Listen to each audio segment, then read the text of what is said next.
Witajcie kochani bardzo serdecznie w chyba pierwszym sponsorowanym materiale na ziemniaczanym polu komisarza Seba. I zanim przejdziemy dalej, na samym początku dwie niezwykle ważne kwestie, żebyście zdecydowali, czy chcecie dalej oglądać, czy nie. Po pierwsze, ten materiał w żaden sposób nie jest związany ze światem Gwiezdnych Wojen. Ani trochę, w najmniejszym stopniu. Tak więc jeżeli nie interesuje Was cokolwiek innego niż Gwiezdne Wojny na moim kanale, to możecie teraz wyłączyć. Dziękuję Wam bardzo za Wasz czas. Z drugiej strony, jeżeli nie interesuje Was lekko sentymentalna podróż w przeszłość, albo nie obchodzi Was za bardzo, dlaczego zdecydowałem się na tego rodzaju materiał, no to możecie sobie przejść do tego głównego mięska zawartości tego, co dzisiaj mam do powiedzenia na temat gry Raven's Manor, czyli gry karcianej, o której dziś właśnie planuję powiedzieć. Tak więc przeskoczcie sobie, a teraz kilka słów wstępu, dlaczego tak właściwie postanowiłem robić taki materiał na moim kanale. Ponieważ dawno temu, w drodze na kolonię nadmorską, kiedy byłem jeszcze młody i niewiele głupszy od tego,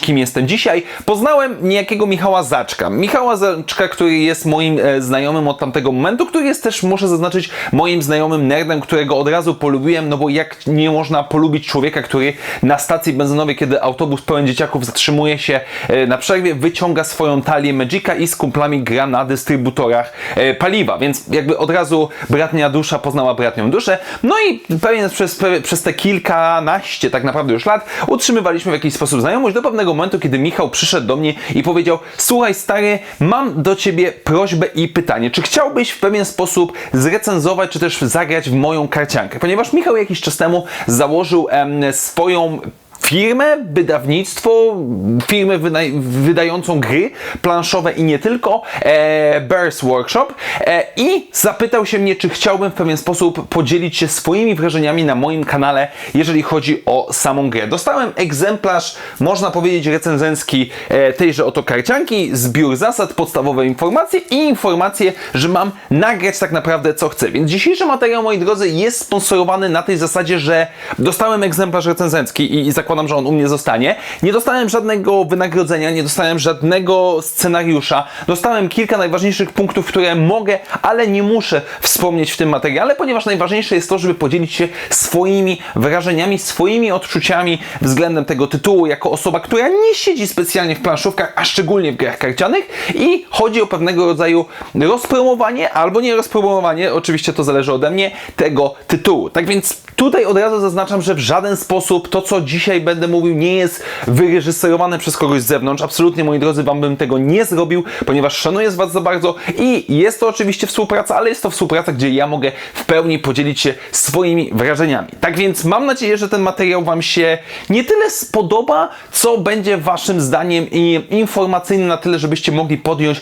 jak najbardziej świadomą decyzję o ewentualnym dalszym zainteresowaniu lub nie tymże tytułem. Dobrze, moi drodzy, tak więc nie przedłużając, przejdźmy do dzisiejszego tematu naszego spotkania. I zanim przejdę do tego, w czym wydaje mi się jestem najlepszy, czyli ogólne, powiedzmy, bezpośrednie od serca wrażenia dotyczące tytułu i dosyć spontaniczna paplanina z mojej strony, kilka oczywiście najważniejszych informacji dotyczących samego tytułu w pewnego rodzaju pigułce. Mianowicie dzisiejsza gra, czy gra, którą dzisiaj się zajmujemy, jest Raven's Manor, czyli gra karciana, można powiedzieć, w stylu w Mafii, ponieważ mamy od 4 do 8 lub nawet 10 graczy, gdzie każdy z graczy na samym początku gry losuje swojego bohatera.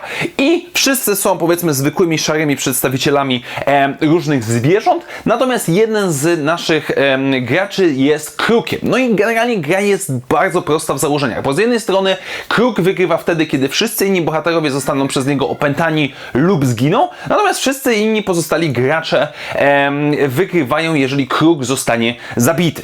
I sprawa się oczywiście komplikuje, ponieważ w momencie, kiedy kruk opęta jakiegoś gracza, ten gracz musi współpracować z krukiem i on wygrywa wtedy, kiedy kruk wygrywa. Każdy z graczy ma swoją pulę kart, które zagrywa, za pomocą których może ogłuszać, zabijać, zamieniać karty, może odkrywać poszczególne pomieszczenia wspomnianej tytułowej, powiedzmy, posiadłości, i gra toczy się turowo, gdzie każdy gracz po kolei decyduje, co zrobić ze swoimi kartami, aż do momentu osiągnięcia zwycięstwa albo przez gracza, albo przez samego kruka. luka. Generalnie rzecz ujmując, mamy taką, powiedzmy, nie jest to kooperatywna gra karciana, ale gra, w której każdy każdego podejrzewa i próbuje rozkminić, kto jest właściwie ten złym i kogo tak właściwie trzeba zabić. Nie będę wchodził w szczegóły, ponieważ moim zdaniem bardzo dobrze zostało ono przedstawione w innym materiale innego youtubera, który stricte zajmuje się grami planszowymi. Nie tylko, do tego materiału oczywiście link zamieszczam w opisie mojego materiału, tak więc jak będziecie chcieli się zapoznać z większymi szczegółami,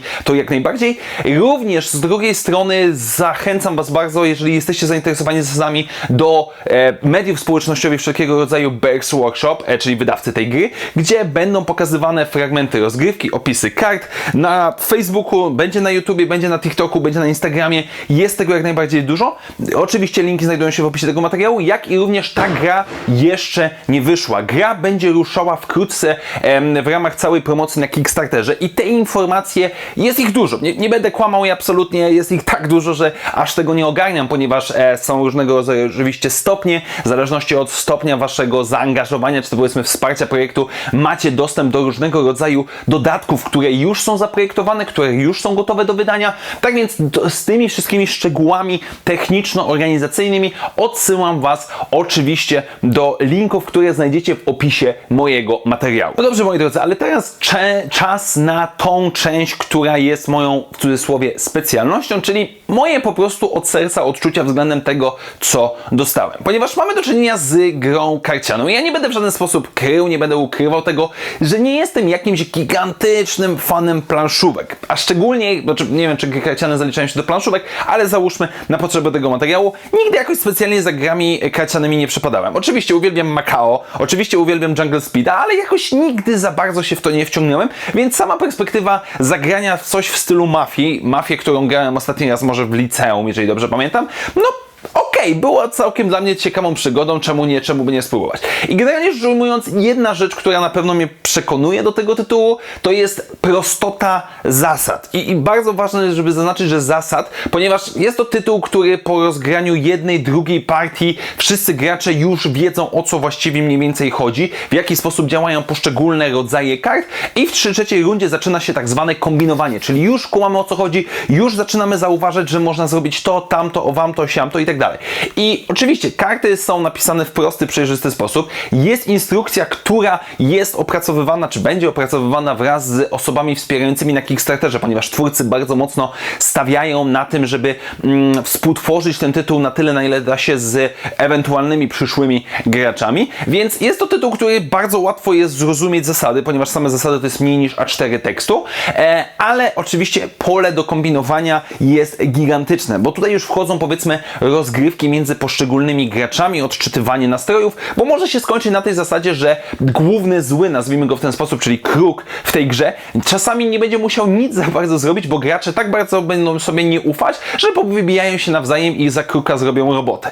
Więc generalnie jest to gra oparta na relacjach, oparta na interakcji między graczami. Same karty są proste i przejrzyste, więc to jest przyjemny. To nie jest tytuł, który musimy spędzić nie wiadomo ile godzin, żebyśmy analizowali w pewien sposób, jak działają zasady, jak działają wyjątki, czy jakie są strategie, liczenie kart, czy coś w tym stylu. Nie, po prostu gramy między sobą i chodzi o interakcję między graczami. Natomiast jest jeszcze jeden aspekt, który może być dla niektórych naprawdę istotny i ważny, mianowicie stylistyka i jakość wydania. Nie wspomniałem o tym wcześniej, bo chciałem to zostawić na ten moment, ponieważ nawet jeżeli Wam się gra nie spodoba, albo stwierdzicie, ok, raz na jakiś czas mogę sięgnąć, jest ona, mówiąc wprost, ładna. Najzwyczajniej w świecie została ona przygotowana przez doświadczonych rysowników, zarówno jeżeli chodzi o główną grafikę, jak i również o poszczególne karty, jak i również dodatki, i twórców tych grafik, powiedzmy, zamieszczam tutaj, bo nie jestem oczywiście z moją dziurawą pamięcią w stanie ich zapamiętać,